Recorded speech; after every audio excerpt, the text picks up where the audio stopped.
नमस्कारं सर्वेषां छात्राणां स्वागतम् अस्ति। अद्य वयं स्नातक द्वितीयवर्षस्य कक्षायाः अन्तर्गते प्रथमप्रश्नपत्रे अभिज्ञानशाकुन्तलं नामधेयं नाटकस्य चतुर्थो अंकः पठामः। नमस्ते विद्यार्थियों, जैसा कि आप जानते हैं यहाँ पर हम चतुर्थ अंक पढ़ रहे हैं अभिज्ञान शाकुंतलम का। तो अगला श्लोक देखते हैं। दोनों श्लोक पास पास में थे तो दूसरा श्लोक पढ़ते हैं। पहला हम कर चुके, इसमें प्रातः काल का वर्णन चल रहा था। पहले हमने एक श्लोक कर लिया था। हमने जो श्लोक किया था वो ये था, यात्येकतो अस्त शिखरम पतिरौषधी नाम आविष्कृतो अरुण पुरस्सर एकतो अर्कः तेजो द्वयश्च युगपद व्यसनोदयाभ्याम लोको नियम्यत इव आत्मदशांतरेषु। ये कर चुके हैं। अपिच और भी, और दूसरा देखिए यहाँ पर एक और बता रहे हैं। अपिच अंतर्हिते शशिनी सैव कुमुद्वती में दृष्टिम न नंदयति संस्मरणीय शोभा इष्ट प्रवास जनितान्यबलाजनस्य दुखानि नूनमति मात्र सुदुस्सहानि। ये दूसरा श्लोक है। वापस से देखिए, अंतर्हिते शशिनी सैव कुमुद्वती में दृष्टिम न नंदयति संस्मरणीय शोभा इष्ट प्रवास जनितान्यबलाजनस्य दुखानि नूनमति मात्र सुदुस्सहानि। ये श्लोक हमने कर लिया। अब देखिए हम इसको अच्छे से समझते हैं। प्रथम श्लोक में तो हमने कर लिया था, ये दोनों श्लोक पास पास में हैं तो इसीलिए हम प्रथम श्लोक का अर्थ कर चुके थे। अब द्वितीय श्लोक का अर्थ यहाँ पर हम करते हैं। तो सबसे पहले हम इसका अन्वय करेंगे या इसका अर्थ समझेंगे। तो सबसे पहले देखिए, यत अंतर ये चंद्रमा के जो अंतर्दान, चंद्रमा के ओझल हो जाने पर अंतर्हिते शशिनी, यानी चंद्रमा के अंतर्धान हो जाने पर, ओझल हो जाने पर, वही कुमुदवती में दृष्टिम न नंदयति, जाने पर वही कुमुदनी जिसकी शोभा अदृश्य है, जो अब तक आंखें हरी कर देती थी, मेरी आंखों को अब हरी नहीं कर रही, यानी मुझे आनंदित नहीं कर रही है। निश्चय ही अबला के प्रिय के परदेश जाने से उत्पन्न होने वाले जो दुख होते हैं वो बहुत ही दुस्सह होते हैं, यानी कदापि नहीं सहे जाते, बहुत कठिनाई से सहन करने योग्य होते हैं। शशिनी अंतर्हिते सा एव कुमुदवती, यानी चंद्रमा के अस्त हो जाने पर वही कुमुदवती, वही कुमुदनी जो मुझे आनंद दे रही थी, इस समय संस्मरणीय शोभा सती, इस समय वह स्मरणीय शोभा वाली हो गई है। अब उसकी शोभा आनंदित नहीं कर रही मुझे। मैं दृष्टिम न नंदयति, मेरी दृष्टि को आनंदित नहीं कर रही है। क्यों नहीं कर रही है उसका कारण दे रहे हैं। नूनम इष्ट प्रवास जनितानि अबला जनस्य। नूनम का मतलब होता है निश्चय ही इष्ट प्रवास जनितानि, यानी प्रिय के प्रवास से उत्पन्न, अबला जनस्य यानी स्त्रियों का, दुखानि दुख, इष्ट व्यक्ति प्रिय व्यक्ति के प्रवास से उत्पन्न जो दुख होता है वह स्त्रियों के लिए कैसा होता है, अतिमात्र दुस्सहानी, बहुत ही कठिनाई से सहन करने योग्य होता है, यानी सहन करने योग्य नहीं होता, बहुत पीड़ादायक होता है। इसीलिए यहाँ पर कहा गया है कि चंद्रमा के अंतर ध्यान हो जाना, चंद्रमा के ओझल हो जाने पर वही कुमुदनी जिसकी शोभा जो है अदृश्य है, जो अब तक आँखें हरी कर देती थी, अब वह मेरी दृष्टि को, आँखों को हरी नहीं कर रही, यानी वह मेरी दृष्टि को प्रसन्न नहीं कर रही। निश्चय ही अबला जनों के प्रिय के परदेश जाने से उत्पन्न जो दुख होता है, वो दुख होता है कैसा हो, उत्पन्न होने वाला जो दुख होता है वो बहुत ही दुस्सह होता है, कदापि उसे सहे जाने योग्य नहीं होता है।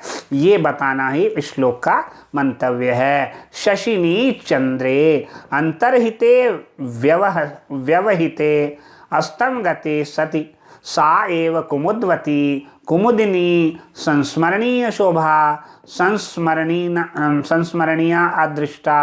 अदृश्या शोभा सुंदरता यस्या तादृशी सती। और मैं मम दृष्टिम नेत्रे न नंदयति हर्षयति नूनम अबलाजनस्य स्त्रीणाम इष्टप्रवासजनितानि इष्टस्य प्रियस्य प्रवासेन यानी दूरदेशवासेन जनितानि उत्पादितानि दुःखानि क्लेशाः अतिमात्र दुस्सहानि अतिमात्रम यथा स्यात् तात सुदुस्सहानि बहुत अधिक दुखेन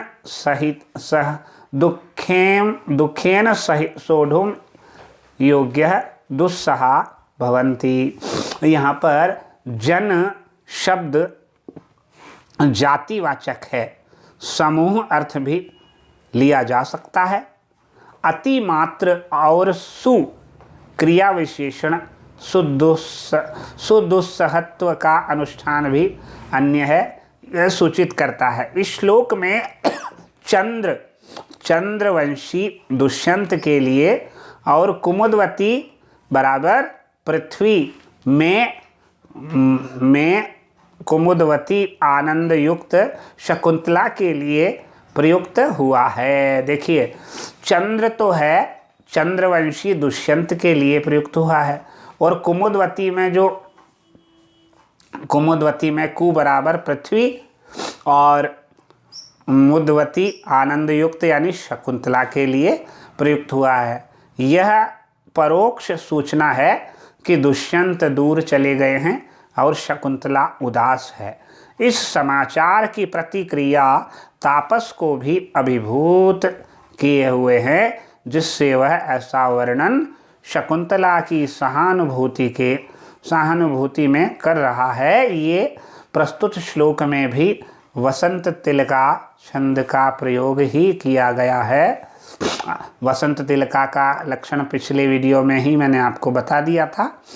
वसंत तिलका छंद है और अलंकार है समासोक्ति, अर्थांतरन्यास, काव्यलिंग और छेकानुप्रास, वृत्त्यनुप्रास और श्रुत्यनुप्रास, ये यहाँ पर पूरे हो गए हैं।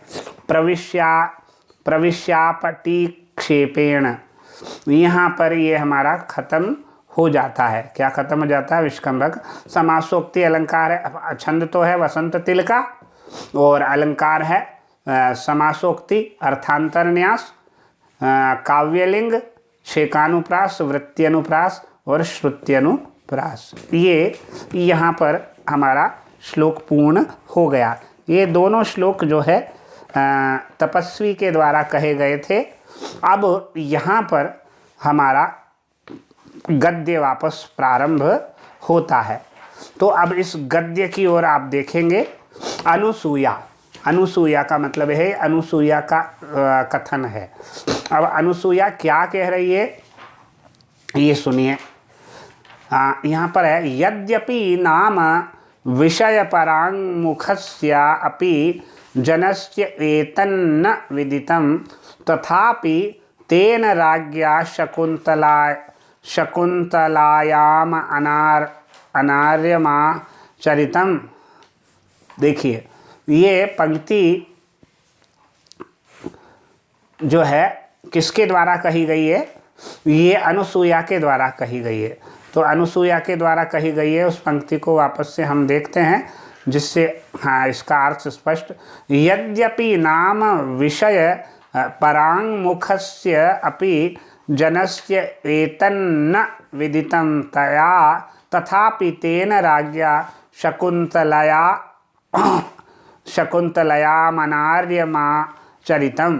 इसका तात्पर्य है, पर्दा गिरने के बाद ये प्रविष्ट होकर ये कथन कहा गया है। यद्यपि यह संभावना है कि विषयों से विमुख व्यक्ति को यह प्रेम का हाल विदित नहीं होता है, फिर भी यह निर्विवाद है कि राजा ने शकुंतला के प्रति अनुचित कार्य किया है। ये यहाँ पर अपना विचार रख रही है अनुसूया जी, जो उसकी सखी है। यद्यपि यह संभावना की जाती है कि विषयों से विमुख हैं हम, तो व्यक्ति को यह सब प्रेम का जो हाल, प्रेम के विषय में जो वृत्तांत होता है वह हमें विदित नहीं है। फिर भी यह निर्विवाद रूप से यह कहा जा सकता है कि राजा ने शकुंतला के प्रति अच्छा आचरण अनुचित किया है, अच्छा नहीं किया है। ये यहाँ पर उनका विचार है, ऐसा अनुसूया का, ये इसका तात्पर्य है। अब आगे यहाँ पर यह प्रवेश एकाएक होता है, इसके पहले पर्दा गिरता है और दर्शकों को उत्कंठा असह्य हो जाती है। इसके पहले ही प्रवेश हो जाता है। पर्दा गिराना इसलिए आवश्यक हुआ क्योंकि संस्कृत नाटकों में बिना पूर्व सूचना के रंगमंच पर किसी का प्रवेश या निर्गम नहीं होता है। ना सूचयस्य पात्रस्य प्रवेशो निर्गमो अपि वा न वा, है ना। स्थिति में पर्दा गिराकर प्रवेश करना ही किया ही जाता है। पर्दा गिर जाने से दर्शक को भान होता है कि नई चीज़ शुरू हो रही है। यहाँ पर इसे अपने से समझने की कोशिश करनी चाहिए। एकाएक रंगमंच पर पर्दे के अंदर से जब कोई व्यक्ति आ जाता है तो दर्शक का मन उसे यह कहकर स्वीकार नहीं करता कि यह बीच में कहाँ से आ पड़ा दूसरा। तो ये यहाँ पर है। अब यहाँ पर जो उनका कथन था अनुसूया का, अभी अभी एक विष्कंभक समाप्त हुआ है, अतः दूसरा विष्कंभक देना अच्छा नहीं होता। यहाँ कहे वाक्य हिंदी रचना से उतना मेल नहीं खाते। आशय यह है कि भले ही प्रेम व्यापार से हम अपरिचित हों, पर इतना तो निर्विवाद रूप से हम जानती ही हैं कि पहले आत्मीय बनकर फिर भूल जाना घोर अनुचित कार्य है। ऐसा ये कहते हैं अनुसूया। शिष्य कहता है, यावदुपस्थिताम होम वेलाम गुरवे निवेदयामि इति निष्क्रांतः। यहाँ पर जो है वो शिष्य जो हैं कण्व जी के शिष्य, वो यहाँ पर वो कह रहे गुरवे निवेदयामि, यावत इधम, इस वेला के बारे में, इस वातावरण के बारे में कि प्रातःकाल हो गया है, इस बात को बताने के लिए मैं गुरु जी के पास निवेदन करने के लिए जाता हूँ। इसीलिए लिखा, शिष्य जरा गुरु जी को बता दूं कि होम का समय हो गया है। यह कहकर वह बाहर निकल जाता है। अब यहाँ पर बाहर निकल जाता है तो शिष्य तो गुरु जी को बताने के लिए बाहर निकल गया। अब अनुसूया यहाँ पर क्या कह रही है, तो अनुसूया जो कह रही है उसको आप यहाँ पर देख लीजिए। अनुसूया का कथन इसमें बार बार आ रहा है। देखिए अनुसूया जो है किस कह रही है, इसको कथन को हम अनुसूया के कथन को देख लेते हैं। चलिए, तो पूरा कथन जो है उस भाषा में है, प्राकृत में। हम संस्कृत में देखते हैं। प्रतिबुद्धापि किं करिष्ये न उचितेष्वपि निज कार्येषु हस्तपादं प्रसरति काम इदानीं सकामो भवतु। ये देखिए, प्रतिबुद्धापि किं करिष्ये न उचित न एवं उचितेष्वपि निज कार्येषु हस्तपादं प्रसरति। ये यहाँ पर अनुसूया का कथन है। और अनुसूया क्या कहना चाहती है? अनुसूया ये कहना चाहती है कि भाई मेरे जो कार्यों के प्रति जो मेरा मन है वो कार्यों में नहीं लग रहा है। हस्तपादम ये यहाँ पर लिखा है, इसका तात्पर्य यह है, देखिए क्या कह रहा है अनुसूया। प्रतिबुद्धा अपि यानी जाग कर ही क्या करूँगी, अनुसूया जाग कर भी मैं क्या करूँगी, अपने कर्तव्यों के लिए भले ही उन्हें करना है सर्वथा उचित है, फिर भी मेरे हाथ पांव हस्तपादम मेरे हाथ पैर नहीं चल रहे हैं।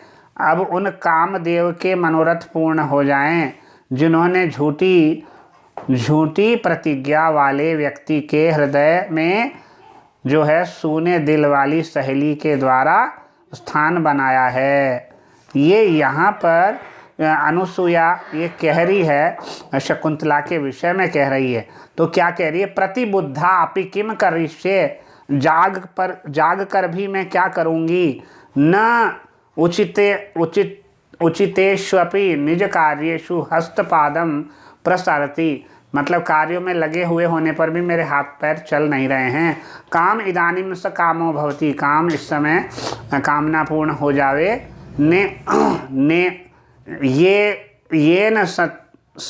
येन असत्य संधे जने शून्य हृदया सखी पदम कारिता अथवा दुर्वासः कोप एष विकारयति, अन्यथा कथम स राजर्षि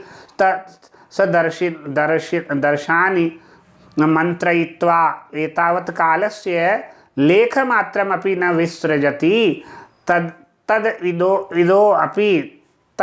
तद इतोऽपि अभिज्ञान मंगुलीयकं तस्य विसृजावः दुःशीले तपस्वी जने को अभ्यर्थताम, ननु सखी गामी दोष इति व्यवसितापि न पारयामि। प्रवास प्रतिनिवृत्त्यस्य तात कश्यपस्य दुष्यंत परिणीता मापन्न त्वया शकुंतलां निवेदयितुम इत्थं गते अस्माभिः किं करणीयम। ये यहाँ पर गद्य अनुसुईया के द्वारा ये कहा गया। इस पूरे गद्य का तात्पर्य यह है, प्रतिबुद्धापि किम करिष्वेपि, यानी जाग कर भी हम क्या करूँगी, अपने कर्तव्यों के लिए तो भले ही उन्हें करना सर्वथा उचित है, फिर भी मेरे हाथ पैर नहीं चल रहे हैं।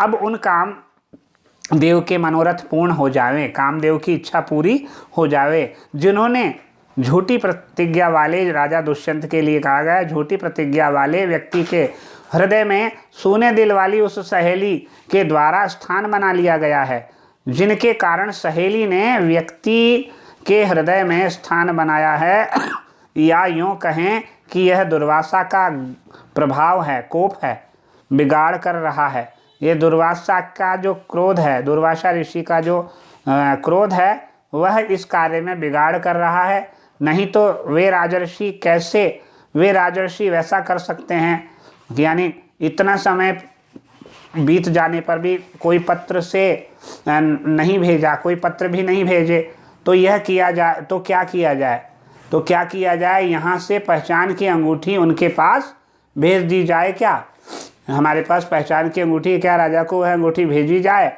पर इसके स्वभाव में ही दुख है, इसीलिए जिनके स्वभाव में ही दुख है, उन तपस्वियों से कौन प्रार्थना करे, कौन राजी करे। दोष सखी शकुंतला का ही माना जाएगा। अतः निश्चय करके भी परदेश वास से लौटे पिता काश्यप कर्ण से नहीं बता सकती कि शकुंतला दुष्यंत से विवाहित और गर्भवती है। ऐसी दशा में अब हम क्या करें?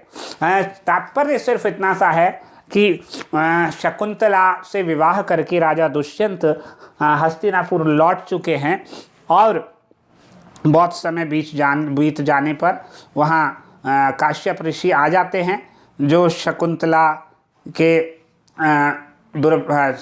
के सौभाग्य के लिए तपस्या करने गए थे, और शकुंतला के जो देव दुर्विपाक को दूर करने के लिए गए थे, वो वहाँ पर लौट कर आ गए हैं। सखियों को ये पता है कि शकुंतला का विवाह गांधर्व विवाह राजा से हो गया है, और विवाह करके राजा हस्तिनापुर लौट गए हैं।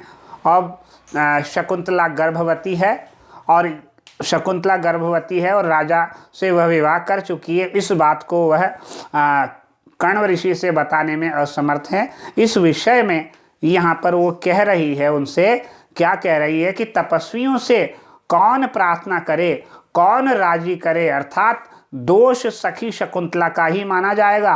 अतः निश्चय करके भी परदेशवास से जो लौटे हैं हमारे पिता कण्व जी, उन कण्व से नहीं बता सकती मैं कि शकुंतला दुष्यंत से विवाहित है और गर्भवती है। ऐसी दशा में अब मेरे द्वारा क्या कार्य किया जाए, ऐसा अनुसूया के द्वारा कथन कहा गया है। अब यहाँ पर एक विशेष रूप से बात ये है कि ये सारी सूचना राजा दुष्यंत से शकुंतला के विवाह की और शकुंतला के गर्भवती होने की, ये सारी सूचना हम हमारे पिता कण्व ऋषि से किस प्रकार दें, इसकी उन्हें चिंता है। शकुंतला की चिंता ही उसे हमेशा रहती है, इसीलिए सवेरे उठते ही चिंता से वह भर जाती है। शकुंतला की जो सखी है अनुसूया, शकुंतला की चिंता ही उससे हमेशा बनी रहती है, हमेशा रहती है। सवेरे उठते ही चिंता से भर गई है। सखी के प्रति ऐसी ममता सराहनीय है। दुर्वासा के शाप की बात भी चलाकर इशारा कर दिया गया है कि दुष्यंत राजर्षि हैं, तुच्छ नहीं है, शाप से विस्मृति हो गई है, जानबूझकर निर्मोही नहीं है, क्योंकि यहाँ पर दुर्वासा का शाप ही कार्य कर रहा है। तपस्वियों से कौन अभ्यर्थना करे, आशय यह है कि उनसे प्रार्थना करना व्यर्थ है। वे दुख झेलते झेलते उदासीन हो गए हैं और ऐसे व्यक्ति को प्रेम के मामले में दूत बनाना ठीक नहीं है। वे तपस्या से कृश होकर इतने चिड़चिड़े हो गए हैं कि कोई काम कहना, उनकी रुखाई का सामना किसके द्वारा किया जाना होगा। वे नियम का पालन करने वाले हैं और शकुंतला का नियम भंग देखकर ऐसा प्रस्ताव कभी स्वीकार नहीं कर सकते, ये यहाँ पर बताया है। तो अब यह तपस्या जैसी उच्च वस्तु का जो है त्याग कर दूतत्व जैसा कार्य करने को कौन राजी होगा, ये यहाँ पर बताया गया है। अब प्रवेश करके सहर्षम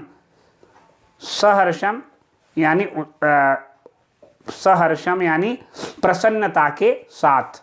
अब प्रसन्नता के साथ क्या होता है, सखी त्वरयस्व शकुंतलायाः प्रस्थान कौतुकम निवृत्तयितुम। अब यहाँ पर इसको हम बाद में करेंगे, यहाँ पर हमारा वीडियो समाप्त करते हैं। अगली बातें अगले वीडियो में करेंगे। तब तक के लिए नमस्कार, धन्यवाद।